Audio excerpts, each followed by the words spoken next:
Et hors de Lens, Rennes-Marseille, ça a été un match formidable. Thierry David a eu la chance de commenter cette rencontre. Il est aux côtés de Pierre Drey aussi pour nous résumer ce qui s'est passé. Mais il y a eu tellement d'émotions, tellement de buts, tellement de retournements de situation qu'on a évidemment envie de revivre ça avec vous, messieurs. Oui, vous faites bien de le dire, Christophe. Bonsoir.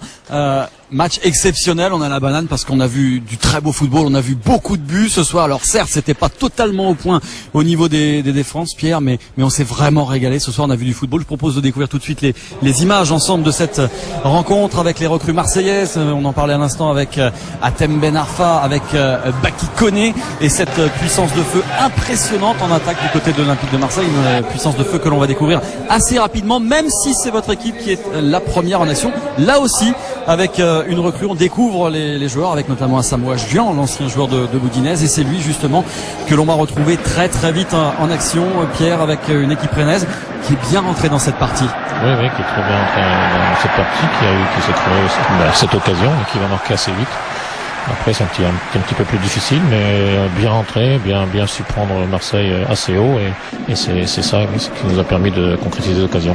Alors, on a vu une parade exceptionnelle de Steve Mandanda qui a réalisé une prestation de haute volée. Ce soir, il ne pourra malheureusement pour lui rien sur la seconde incursion rennaise dans la surface de réparation. C'est l'œuvre d'Olivier Tomer qui vient ponctuer un joli service de Michael Pagis, le magicien Michael Pagis, qui sert sur un plateau l'ancien Lensois. Oui, c'est vrai, ça a concrétisé notre domination à ce moment-là. C'est vrai qu'on était bien jusque-là. Voilà, vous étiez bien dans les 5 premières minutes. Jusque-là, c'est ce que vous dites, parce qu'effectivement, la réaction marseillaise ne se fait pas attendre. 11e minute avec ce crochet de Baki Koné et la frappe pied gauche enroulée qui expédie le ballon dans la lucarne opposée. On parlait de cette puissance de feu marseillaise. J'imagine qu'elle vous a... Oui, c'est vrai que on voit, c'est un but magnifique. On se rend compte que l'armada de Marseille a fait rage. Là, on voit bien que qualité individuelle, c'est énorme leur qualité individuelle. Voilà, le but est signé Baki Koné, c'est son premier sous les couleurs de l'Olympique de Marseille en championnat, sur un service d'Hatem Ben Arfa qui, disons-le tout de suite, a été l'homme du match. On l'a vu dans un premier temps passeur, on va le retrouver buteur maintenant avec ce ballon qui va être récupéré par l'ancien lyonnais et expédié dans les lucarnes. Là, c'est 2 minutes après, 13e minute, où Marseille prend l'avantage de buts à 1. Oui, après ça va très vite. Je vous dis, après ce but, le premier but marqué, c'est vrai qu'on a eu un moment de flottement, et contre ce genre d'équipe, on paye cash. Vous connaissiez cette puissance de feu marseillaise, Pierre Guy Lacombe avait prévu un plan particulier, même si on sait que votre équipe était vraiment affaiblie défensivement. On va le voir encore avec le 3e but marseillais, qui est l'œuvre de Mamadou Niang, qui est certainement très légèrement en position de hors-jeu, mais ça fait 3 buts à 1 au moment d'entrer au vestiaire à la mi-temps. C'est lourd pour le Stade Rennais. Oui, ça aurait même pu être un petit peu plus, donc oui, effectivement, on a payé, et il faut savoir que quand on arrive à la mi-temps à 3-1 contre l'Olympique de Marseille, pour revenir, faut être très très fort. Le tout sous les yeux, vous l'avez vu, du sélectionneur national Raymond Domenech, qui aura pu apprécier les prouesses de Mandanda et de Ben Arfa. Et puis là, retour des vestiaires, réduction du score pour le Stade Rennais. Et c'est un doublé signé Olivier Tomer, avec des attaquants rennais qui se sont un petit peu promenés dans la défense marseillaise. On a parlé des errements défensifs rennais. Il y en a eu également côté marseillais ce soir. Ouais, je pense que les deux attaques de chaque équipe ont pris le pas sur les deux défenses, et c'est pour ça qu'on a fait un bon match.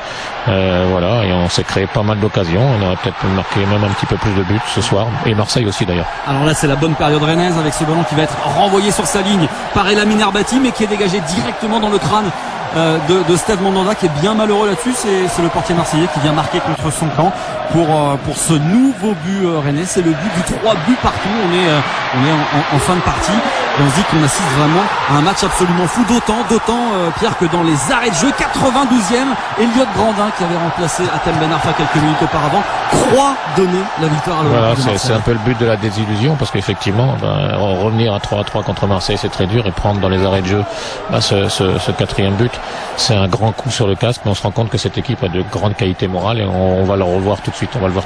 Alors les Marseillais qui se félicitent, qui s'extasient de cette probable victoire, puisqu'on est à la 93e, ils s'extasient tellement qu'ils en oublient Bruno Chéroux, l'ancien Marseillais, oublié tout seul en plein centre de la défense, tête, barre rentrante et 4-4.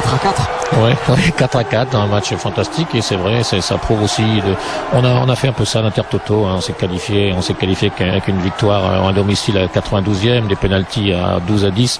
C'est vrai qu'on a une équipe et un groupe qui vit bien, hein, et qui se bat jusqu'au bout et ça faut remercier tout le monde, les joueurs et bien sûr le staff technique qui a apporté justement cette vraie volonté de faire quelque chose ensemble.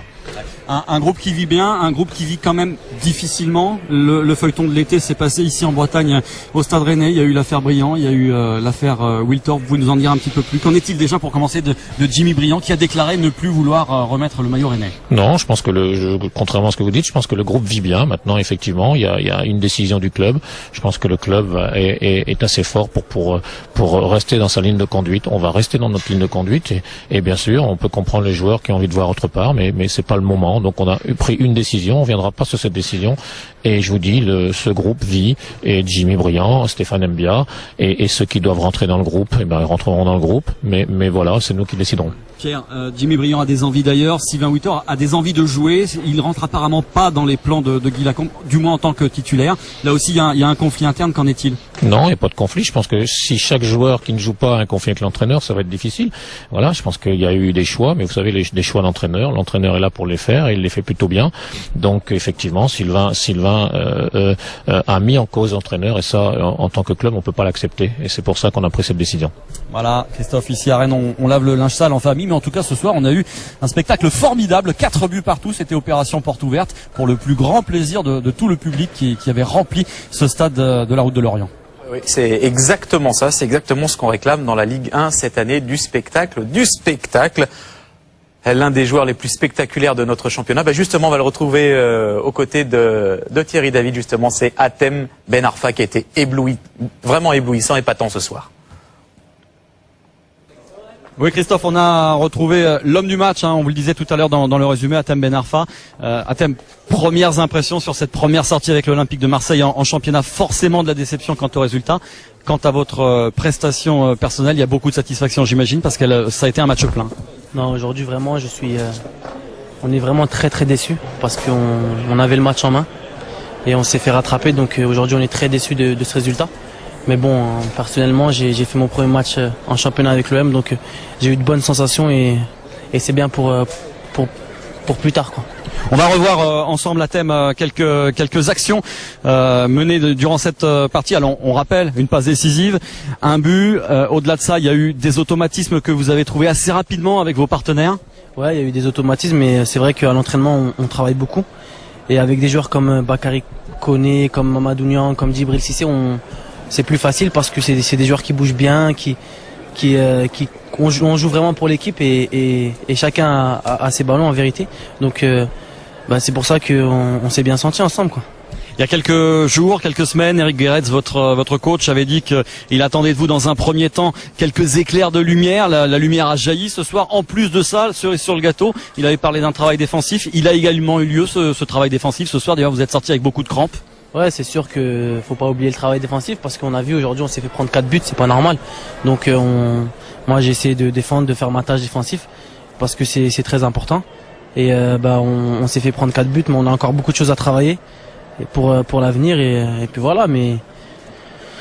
Mais quoi qu'il arrive, on est vraiment très déçus. Vraiment. Ouais, beaucoup de déceptions, j'imagine. Cela dit, lorsque l'on voit évoluer cette équipe de l'Olympique de Marseille avec les 4 attaquants que vous formez devant, avec Djibril, également avec Mamadou Niang, on sent que ça peut faire très mal à beaucoup d'équipes dans le championnat. Il y a beaucoup d'espoir dans cette équipe. Ouais, il y a beaucoup d'espoir et vraiment il y a des joueurs comme j'ai dit qui jouent au ballon, qui sont rapides. Ouais. On a vraiment de tout. On a Mamadou Niang qui balle au pied impressionnant, Bakary avec ses appels, Djibril qui est devant la cage, ça veut dire qu'il fait des appels avec son accélération, ses frappes. On a vraiment beaucoup de variété dans notre jeu et c'est pour ça qu'on peut être très dangereux. Maintenant, faut trouver l'équilibre offensif-défensif pour qu'on soit un roulant compresseur. Ma dernière question concerne votre avenir immédiat. Ça va être un déplacement assez lointain en tour préliminaire de la Ligue des Champions. Ça aussi, c'est un challenge excitant pour vous et pour l'Olympique de Marseille. Bien sûr, le plus important maintenant, c'est de se qualifier pour cette Ligue des Champions parce que c'est vraiment une compétition très prestigieuse. Je la connais, j'ai joué beaucoup avec nous et j'espère qu'on va se qualifier. Parce que on peut faire quelque chose aussi en Ligue des Champions et ça sera des gros matchs à jouer. Merci beaucoup Hatem, on vous souhaite bon voyage. Merci. Voilà.